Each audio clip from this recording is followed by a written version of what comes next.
de l'actualité, une production cotonnière 2018 en deçà des attentes au Burkina Faso. La Sofitex, qui espérait 500 000 tonnes, devrait se contenter de 400 000 tonnes de coton. Le ton est donné pour la campagne d'égrenage du coton graine à Houndé. On en parle dès le début de ce journal. Le président américain soutient Riyad dans l'affaire Khashoggi. Donald Trump, qui préfère préserver l'alliance stratégique entre Washington et Riyad, affirme contre toute attente que les services de renseignement n'ont rien trouvé d'absolument certain, alors que les médias américains disent le contraire. Bonjour, bienvenue aux actualités de la mi-journée sur la télévision du Burkina. Un très bon appétit à vous qui êtes à table. Pour ouvrir ce journal, la Direction générale des impôts du Burkina Faso, qui fait cas d'école, une délégation malienne est à Ouagadougou pour bénéficier de l'expertise du Burkina dans le domaine de la facture normalisée. Une disposition en vigueur depuis 2017 qui produit de bons résultats en matière de la TVA. Et le Mali, qui entend élargir son assiette fiscale, vient s'imprégner de l'exemple burkinabé. Paul David Bambara Moumouni Soubega nous donne des précisions sur cette visite. Après une année de mise en œuvre de la facture normalisée, la Direction générale des impôts du Burkina devient un cadre d'école pour les pays voisins.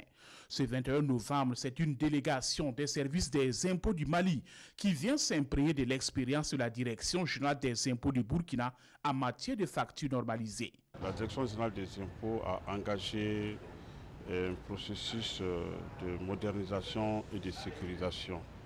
À cet effet, dans le cadre de l'élargissement de l'assiette fiscale, surtout en matière de TVA, donc a bien voulu mettre en place un système de facture normalisée. Dans nos concertations et dans nos analyses, nous avions effectivement identifié le Burkina. C'est une visite qui honore, selon les responsables des impôts du Burkina. Après quelques minutes d'échange avec la hiérarchie, la délégation malienne a eu droit à une séance de présentation de la facture normalisée de sa conception à sa mise en œuvre. La facture normalisée au Burkina Faso se porte très bien. Mais toutefois, il est bon qu'elle s'étende à l'ensemble des opérateurs économiques du pays. C'est le 1er mars 2017 que la facture normalisée a été instituée au Burkina Faso. Lutter contre la fraude et le faux, dynamiser le rendement de la TVA et autres impôts et taxes, voilà quelques objectifs visés à travers la mise en œuvre de cette facture par les services des impôts du Burkina. Et les petites et moyennes entreprises au Burkina Faso, qui constituent près de 80% des acteurs économiques, mieux organiser leur apport à l'économie nationale serait encore plus remarquable. L'autorité de régulation de la commande publique joue sa partition en mettant à la disposition des PME un guide pratique de soumissionnaire à la commande publique. Des précisions sur l'atelier qui permet de valider le document avec Jean Zongo et Nathalie Savadogo. Mieux outiller les acteurs des petites et moyennes entreprises et industries afin de leur permettre de comprendre le contenu des dossiers d'appel d'offres pour mieux les élaborer, c'est la vision de l'autorité de régulation de la commande publique, ARCOP. Et pour y arriver, l'autorité a élaboré un guide pour les acteurs dénommé Guide des soumissionnaires à la commande publique. Beaucoup d'acteurs, notamment les petites et moyennes entreprises, n'ont pas en leur sein les ressources nécessaires pour mieux comprendre la réglementation de la commande publique qui se veut très technique afin de pouvoir donc répondre efficacement à la commande publique. Et donc, en élaborant les guides et en le mettant à leur disposition, c'est pour donc les permettre d'avoir tous les outils nécessaires de pouvoir donc préparer des offres convenables et obtenir les marchés. Mais pas seulement faciliter l'accès à la commande publique, mais aussi les permettre d'avoir les références nécessaires pour une bonne exécution de la commande publique. Les petites et moyennes entreprises constituent à peu près 80% donc des acteurs économiques de notre pays. Prennent part à cet atelier de validation les acteurs du secteur privé du bâtiment et des travaux publics, des fournitures de services courants ainsi que des services de prestations intellectuelles, les agents de la DGMF et bien entendu de l'ARCOP. Ensemble, ils vont mener les échanges afin de sortir un document qui va donner plus d'éclairage aux soumissionnaires pour l'accès à la commande publique. Voilà, comme annoncé tantôt, la production cotonnière enregistre une baisse cette année au Burkina Faso. La Sofitex, qui espérait une production de 500 000 tonnes de coton cette année, devra se contenter de 400 000 tonnes. La faute en partie à certains producteurs qui refusent de cultiver le coton. La campagne d'égrainage de coton graines est donnée à lancer donc à Houndé. Plus de détails avec Moussa Tamboura et Amadou Lougué. À l'aide d'un fer à repasser, il ferme hermétiquement cette balle de coton. Le directeur général de la Sofitex lance symboliquement ici à Houndé la campagne d'égrainage du coton graine.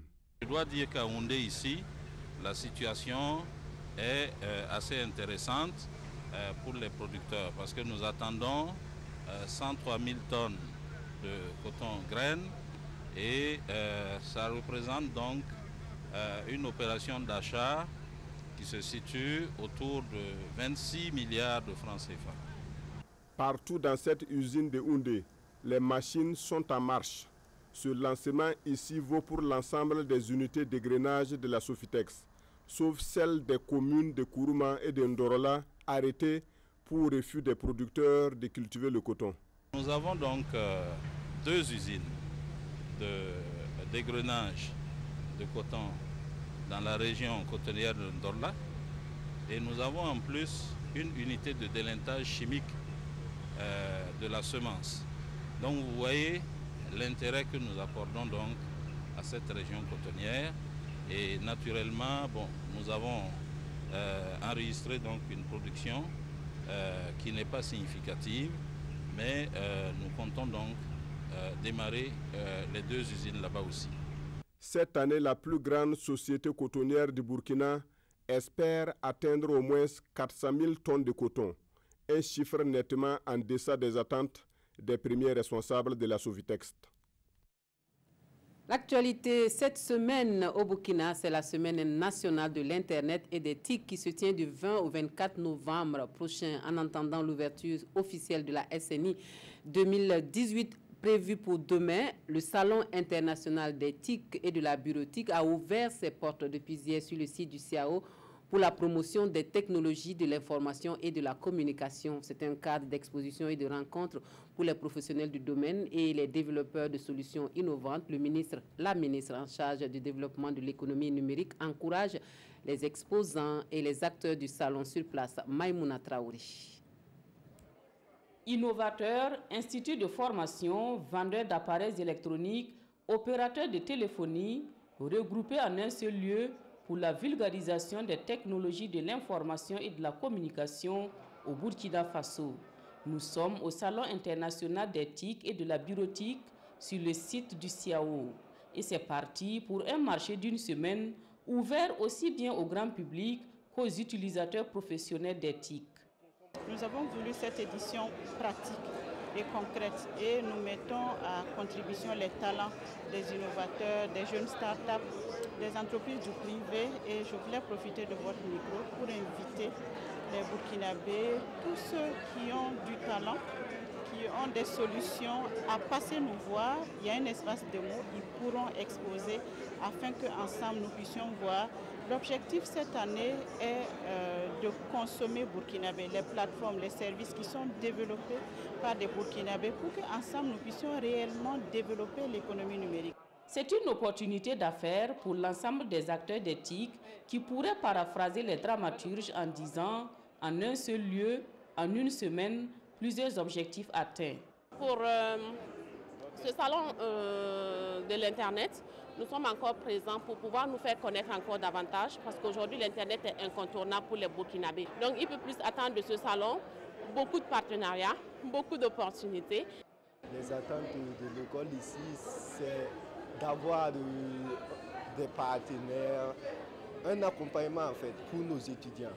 Nos attentes par rapport au salon, bon, c'est une visibilité d'abord de notre entreprise et présenter, faire connaître au public ce que c'est qu'un câblage structuré et ce que c'est que l'urbanisation des salles serveurs et des data centers. Le Cityco s'ouvre tous les jours à partir de 9h et les exposants n'attendent que les visiteurs pour montrer et démontrer les dernières innovations dans le domaine des TIC. Voici maintenant la dernière trouvaille dans le département pour réduire la fracture numérique au Burkina Faso. C'est le concept des tam-tam Wi-Fi communautaires pour connecter les communes rurales à l'Internet haut débit. C'est la commune rurale de Tangen Dassouri, à quelques encablures de Ouagadougou, qui abrite le lancement de l'innovation. On vous donne plus de précisions avec Issa Kawedrago et Oumar Zombri. La commune rurale de Tangen Dassouri est désormais connectée à la toile.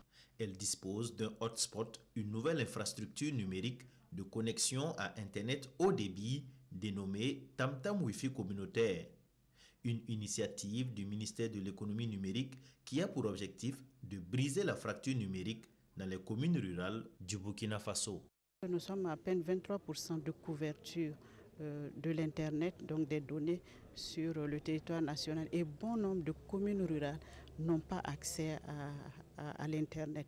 Et ces hotspots, ce projet Tam-Tam d'accès au Wi-Fi, donc d'accès à Internet, est vraiment le bienvenu, en ce sens que ça va permettre aux communes qui n'ont pas une couverture réseau, une couverture Internet, d'avoir accès. Première du genre, cette initiative de connexion à Internet fait déjà des émules. Alors, fini les longues distances à la recherche de la connexion haut débit et les misères liées à la qualité de l'Internet. Avant la mise en place de cet outil-là, qui est le Wi-Fi communautaire, j'avais l'habitude d'aller à Ouaga. Il fallait forcément se déplacer à Ouaga, c'est la recherche de la 3G, c'est pour le téléchargement des données. Avant, là, avec les réseaux mobiles, c'était très difficile. Mais maintenant, on voit que ça va maintenant. Ce Wi-Fi communautaire, installé dans l'enceinte de la Sonapost à Tangen Dassouri, a un champ d'action de 800 mètres à la ronde. Les coûts varient selon le débit et la durée de la connexion. À titre illustratif, pour un débit de 512 kilobits par seconde, le coût est fixé à 150 francs CFA par heure et 19 000 francs par mois.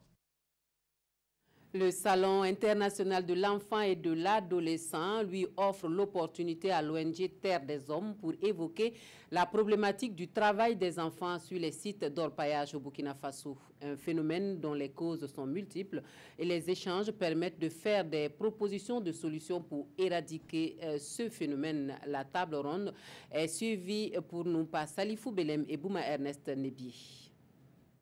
Au Burkina, on constate de plus en plus d'enfants sur les sites d'orpaillage. Ce phénomène devenu inquiétant engendre de nombreuses conséquences. La déscolarisation, la délinquance, les maladies. Des conséquences qui compromettent dangereusement l'avenir de ces enfants. Et c'est pour apporter leur contribution dans la lutte contre ce phénomène qu'un groupe de partenaires du Burkina échange ici avec des acteurs de lutte autour d'une table ronde. La rencontre devra leur permettre de mieux cerner les raisons de la ruée des enfants vers les sites d'orpaillage et de faire des propositions de solutions pour une lutte plus efficace contre ce fléau. L'idée de cette table ronde, c'était de faire un bilan un peu de ce qui se fait aujourd'hui et d'ouvrir sur des possibilités de coordination, d'orientation, tous ensemble, de voir ce qu'on pouvait trouver comme nouvelles solutions avec les communautés, des solutions endogènes, c'est un mot qui est revenu souvent pendant cette table ronde. Et donc voilà, je pense que c'est une belle réussite. Il y a eu des engagements pour poursuivre le travail et surtout pour essayer d'améliorer la situation de ces jeunes, ces enfants qui pâtissent sur ces sites d'orpaillage. Organisé à l'occasion du 3e Salon international de l'enfant et de l'adolescent, ce cadre d'échange connaît la participation du ministre en charge de la jeunesse. Une initiative des partenaires qu'il a bien appréciée. Nous allons hâter les pas pour faire en sorte qu'à l'issue de ce salon-là, de cette rencontre de ce soir-là, nous puissions nous retrouver donc, avec l'ensemble de ces acteurs-là pour essayer de discuter, chacun mettant sur la table ce qu'elle a comme moyen afin que nous puissions aboutir à une approche plus holistique. Au niveau du gouvernement, selon le ministre en charge de la jeunesse, des mesures significatives sont en train d'être prises pour lutter efficacement contre le phénomène. des mesures au nombre desquelles la réglementation de l'exploitation artisanale de l'or et la formation des enfants sur les sites d'orpaillage dans d'autres métiers plus appropriés en vue de leur réinsertion dans la société. Des élèves passionnés du 7e art qui mettent en image leurs propres histoires. L'expérience se mène dans les lycées et collèges, dans des lycées et collèges de Ouagadougou. Ils vont réaliser des courts-métrages de sensibilisation au profit des jeunes. C'est dans le cadre de la 2e édition de Clap en herbe portée par Média Afrique. L'aventure cinématographique est lancée cette année au collège Saint-Jean-Baptiste de la salle de Ouagadougou en présence de Lassina Ouattara et Aruna Mari. Clap. Ok, 3 premières. Il y a mes parents qui organisent une petite soirée de samedi. Non, on va se retrouver là-bas. Ça sera tout. 3 jeunes filles, le nez dans leur téléphone portable, papotent dans un collège de la place. Ces images fraîches sont celles de la 2e édition de Clap en herbe. Ce projet est une aventure cinématographique qui veut inculquer l'amour du cinéma aux jeunes. Sur ce plateau de tournage, du caméraman au comédien, tous sont des élèves issus de 5 collèges et lycées de la ville de Ouagadougou. Clap en herbe est un projet de Média Afrique. Le projet consiste à préparer la relève de demain dans le milieu cinématographique. Les histoires, en fait, c'est lié aux mots qui minent le système éducatif, comme la prise de la drogue en milieu scolaire, les grossesses indésirées, la tricherie dans les classes. Le tournage des 5 courts-métrages doit durer 1 mois et demi. Chaque établissement doit réaliser un court-métrage de 13 minutes. Des histoires aussi palpitantes les unes que les autres. C'est un projet qui est soutenu par le ministère parce qu'il faut que déjà ceux qui ont les talents, qu'on ne laisse pas les talents mourir, que plutôt qu'on puisse les ressusciter avant même que l'enfant ne grandisse. À l'issue du tournage, ces films seront projetés devant un jury d'experts. Un jury qui pourra désigner la meilleure œuvre. Clap en herbe veut permettre aux jeunes de se mirer dans leurs propres images et d'en tirer des leçons. Les porteurs du projet sont convaincus qu'aux âmes bien nées, le cinéma n'a pas de secret. En sport, on fait le bilan du 31e Tour cycliste international du Faso. Les organisateurs sont plutôt satisfaits du déroulement de la compétition qui fut une réussite selon eux, puisqu'en bonus, le Burkina Faso s'offre le maillot jaune de cette édition. Le point est fait aux journalistes. Un reportage Salifou Belem, Khalifa Ouattara. À l'ère du bilan, l'édition 2018 du Tour cycliste international du Faso est une réussite au double plan sportif et politique. Dans le contexte sécuritaire particulier du Burkina, sillonner le pays de long en large avec un peloton si joliment coloré est l'une des plus belles victoires sportives, politiques et diplomatiques de notre pays. Le défi sécuritaire est relevé. Le comité d'organisation s'est satisfait d'autant plus qu'au plan comptable. Le bilan fait état d'un budget équilibré en recettes et en dépenses. 423 033 000 francs en recettes contre 415 millions en dépenses, soit une balance positive de plus de 8 millions de nos francs. Au plan sportif, au terme des 1171 km de course, le Burkina gagne le maillot jaune, maillot du vainqueur, et le maillot rose, le maillot des sprints intermédiaires. Les étalons cyclistes terminent 2e au classement par équipe. L'ambition est de passer à une autre étape, la catégorie 2.1.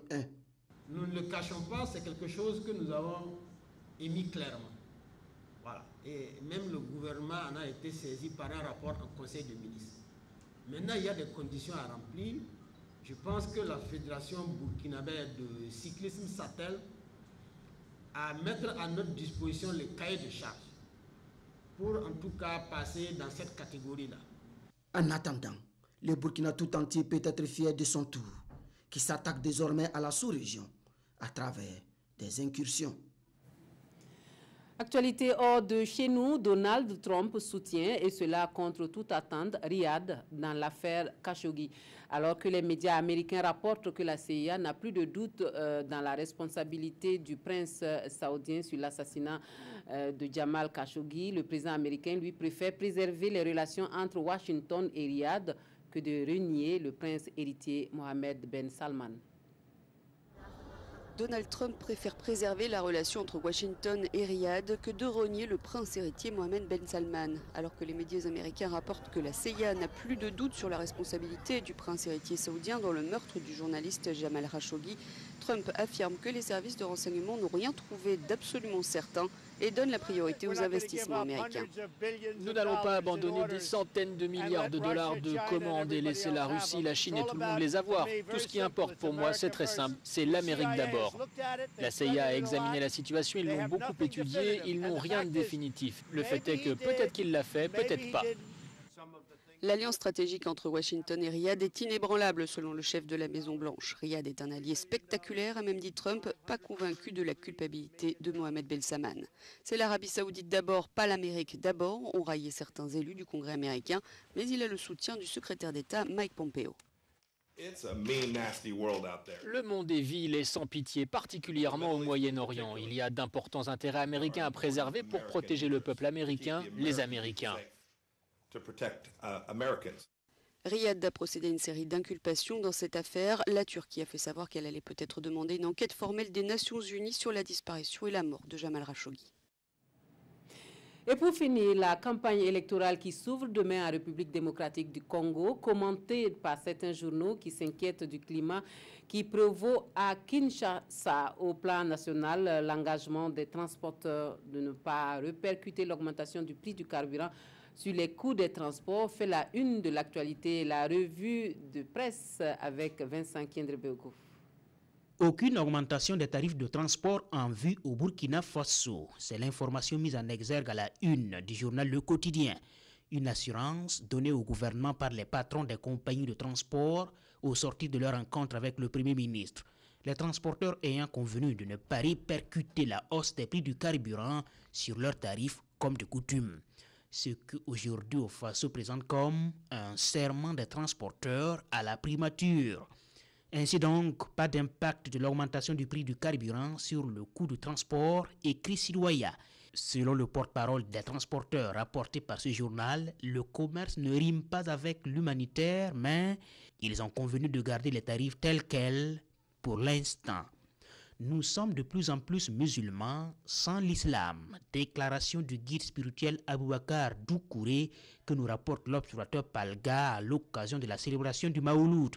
L'islam que nous a enseigné Mahomet n'a jamais dit de vivre dans la violence, le sang et les troubles, explique le guide religieux devant un parterre de fidèles venus l'écouter et en présence de ministres comme Siméon Sawadogo en charge des cultes et Simo Compaoré, ministre d'État. Campagne électorale en RDC, les dés sont déjà jetés, écrit Le Pays.